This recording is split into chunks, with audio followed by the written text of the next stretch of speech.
All right, folks, here today with somebody I respect tremendously, Mr. Greg Sanders, Realty One Group Edge, and the Sanders team. What's going on, Greg?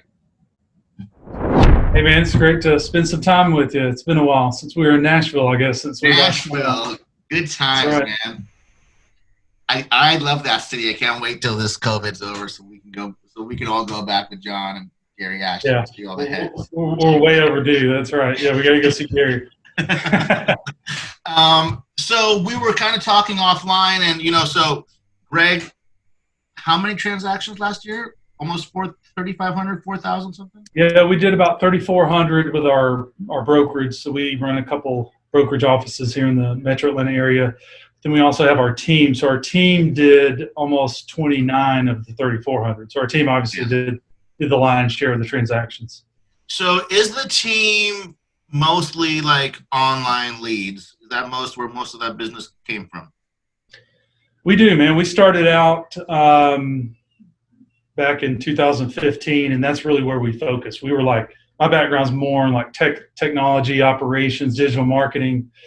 And so we took it from a different angle. A lot of the big brokerages were training people to do, the traditional stuff, the door knocking, calling family, friends, and typical teams will start with your rainmakers, your husband, wife, or whatever, and they're doing all the transactions. Then they need some help, so they bring on one person and they give them the overflow. Sure. We kind of took it from a different angle.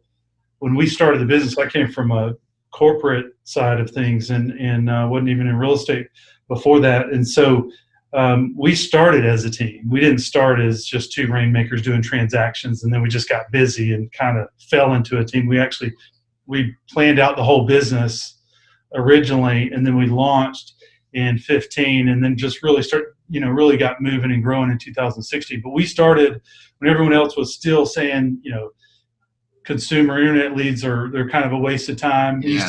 You still hear that a lot. We looked at it and we were like, wow, there's a huge opportunity here because everyone's online, and the big brokerages are all teaching agents that internet leads are a waste of time. So that means there's a huge opportunity because these people are shopping online, 9 months before they ever make a buying or selling decision. So we can go get them online and work with them and secure them as a client way before anyone else even talks to them. So we started doing that, and it worked. We started growing like crazy. Greg, that is so fascinating. Same exact story with me, bro. Right? Like I got my license again in 2014. I had $900 to my name or something crazy. I had a rough couple of years, and I went to the real estate office, my first office. They said, do open houses. And then one of my homies called me and said, Zillow sells leads. I said, well, I got $900. He goes, take $400 and buy some leads. So I did. And I was the only person in that entire office buying online leads in 2014. It's amazing. Yeah, it's the same year. That's when we were starting, same year. Yeah. And I never wanted to start a team until my wife got pregnant with my first kid. And I was showing homes all night. I said, I'm just going to 10X the amount of leads I get. Bring a bunch of agents who sit by me, and here we are, right? So good, man. Yeah, we were doing, we were buying Zillow leads. We were doing Google pay-per-click. We were doing Facebook leads. Everybody said the Facebook leads were terrible, but it's funny. I always tell our agents, especially sometimes you'll see a lot of chatter online of different folks saying, "What's the best lead source?" Or, yes. These leads are bad, these leads are good, that kind of thing. I always tell our agents, just look in the mirror if you want to determine if it's a good lead or not. Because it has nothing to do, leads are just it's just showing intent. Someone that has some intent on either buying or selling a home. So they're online looking at homes. They're obviously interested in making a move at some point over the next couple of years. So that's all the lead is. It's converting the lead it makes a difference. So if you can convert and you can provide a better service and you can secure them as a client, then you're going to think all lead sources are great. Yeah. If you can't convert them, you think all lead sources are terrible. That's, so that's pretty much how it works. And that's what, kind of the way we train our agents. I had a direct message on Facebook for the brokerage profile this morning. I want to see this house and sell my house. And the appointment set, a direct message on the brokerage Facebook group. Holy crap! Like yes, so and the appointment set. So yes, everything works, and the leads aren't weak, right? Leads are Right. never weak. Yeah. So I'm so glad that we're talking about this because I really want to understand how the flow, your guys' flow works for the leads and the departments. Because honestly, this is a selfish question. I'm trying to copy what you're doing to get at scale. So I really want to understand this. And I've been speaking to a lot of our friends and colleagues about this lately as I try and scale up and grow in size. So every source of lead, what do you guys have? Zillow, Boomtown, Facebook. So Yeah. So we do a lot online. It's all basically a lot of online leads. Obviously, we do a ton of Zillow. We have a great relationship with Zillow. And so we do a lot of business there. Obviously, their leads, talk about good leads. That's great leads, right? that's leads. We convert them like crazy. Yeah, they're phenomenal. That's a really high level of intent. The consumer has a very high level of intent when they're on Zillow, and so those are great. And we've done Google pay-per-click, Facebook. We're actually in the process of getting ready to do more billboard, traditional, billboard branding, radio, that kind of stuff. Love it. Obviously, that'll be a great lead source. Retargeting.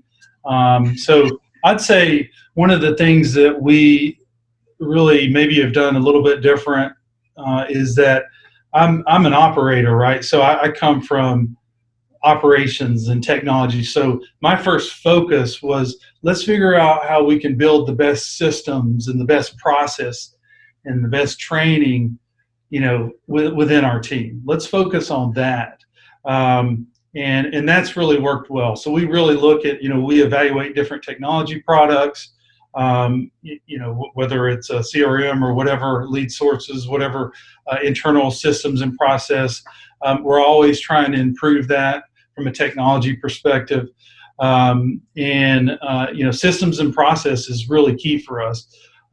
Also, we don't look at, in terms of either our agents or employees, we're not looking at like how many years of experience you have necessarily. We're looking at your ability to learn and grow and scale and that kind of thing, your ability to understand and follow process. So that's really more important to us than necessarily years of experience, because we know that someone's going to get in if they're successful at those kind of things. If they can follow process and they can follow our program, then they're going to have a lot of success, and they're going to learn real estate really fast through doing a lot of volume.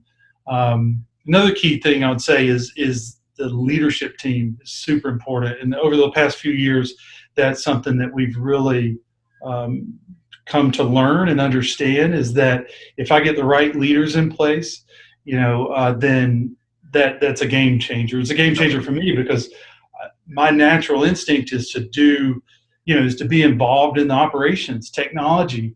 And for the last several years, I've been so deep into the weeds that it's hard for me to step back and say, you know what, let me be more visionary, strategic. Let me look at where we're going over the next few years when I'm busy in implementation mode all the time.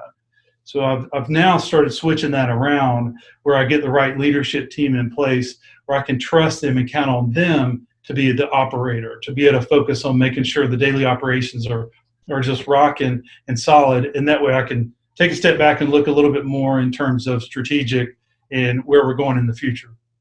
That is admirable, man, because trying to replace yourself is just relinquishing that control. Bro, I was up till 10:30 last night on my laptop auditing leads in PA. That's rough. My wife and kids are looking at me like, and I'm like, I gotta get through these leads. Yeah, that has to be done, right? It has to be done. You've got to do it, and you got to stay on top of it. And so, but yeah, finding the right people that you can trust to do that. It's funny that you mentioned that. We promoted someone to president of our organization that works hand in hand with me, and she's focused on operations and in the business. And that's exactly what she was doing last night. She told me she worked 17 hours straight yesterday, because just operate so many things going on, and a part of it was updating statuses and looking over the shoulder of our agents, making sure they're following the process for like 17 hours straight yesterday. So I didn't have to do that, fortunately, but someone does. Jealous. So do you have like written operating procedures for every portion of the business and the team? We will create SOPs for our different departments. And so we definitely, it particularly helps with training, so that we can hand them an SOP and let them walk through it, let them follow the process.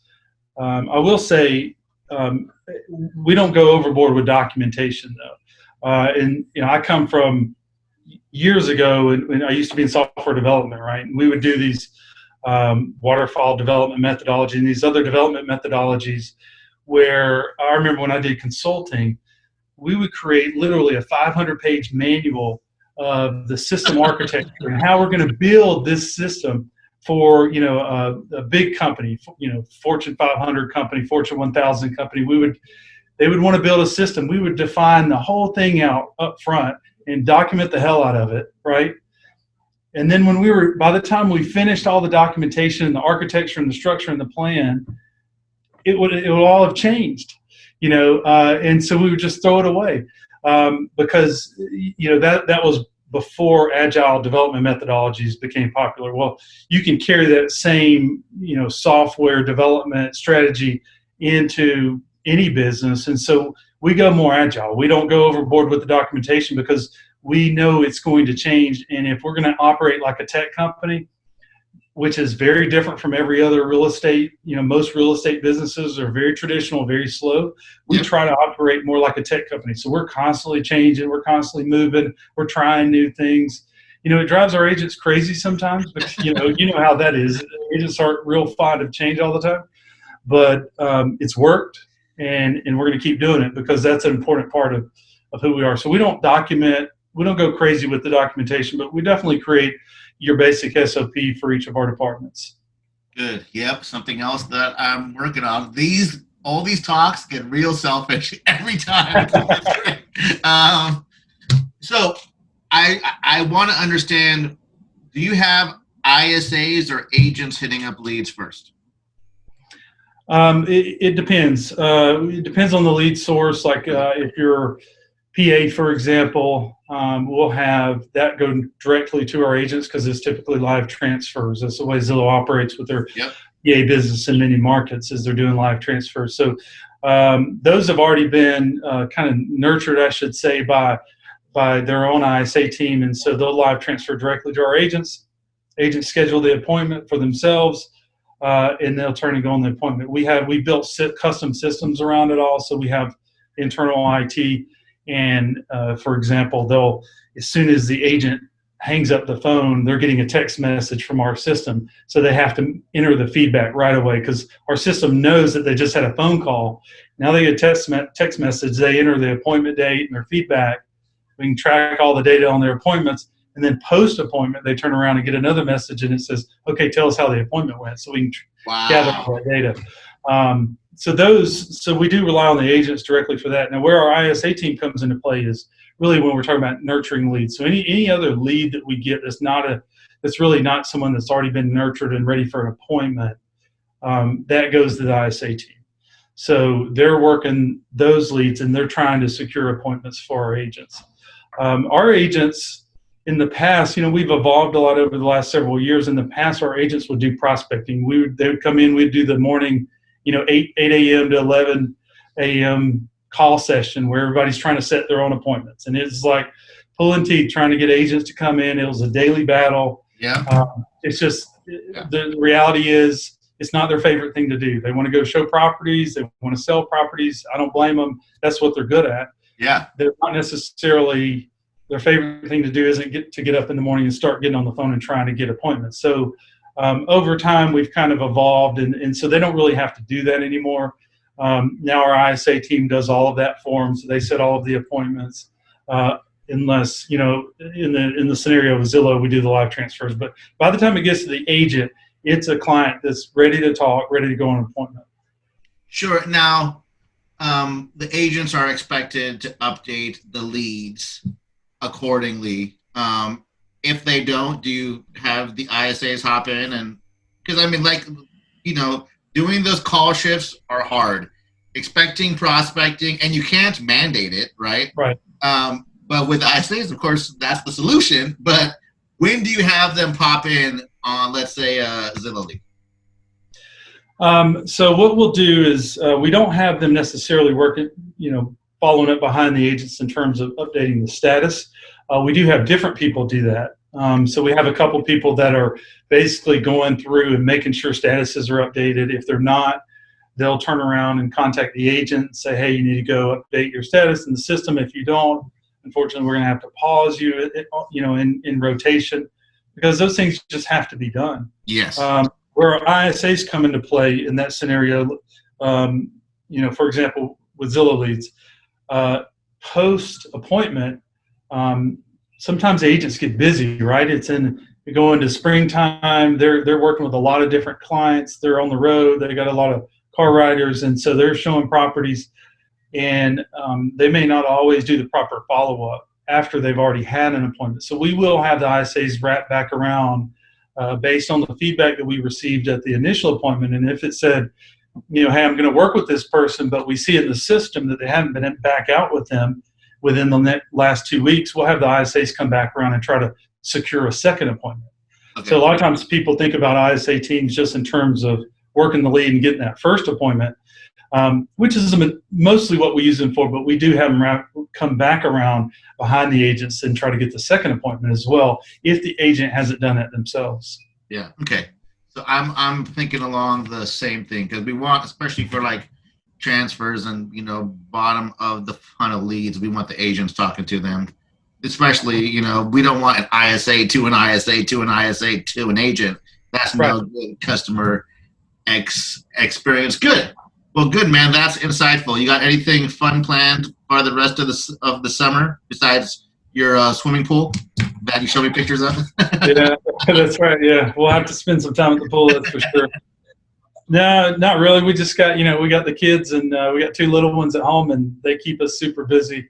Yes. So we're trying to keep them entertained and catch some rest when we can. And obviously, business is very busy, and so sometimes hard to get away. So we need to do that more often. Yes, sir. Well, good, man. I appreciate you being on. I appreciate the insight. And hopefully when stuff gets back to normal, we can meet up at Tootsie's on the rooftop bar. Let's do it, man. It's definitely great to talk to you. We got to get together soon. Thanks, Greg. All right. See you, bud.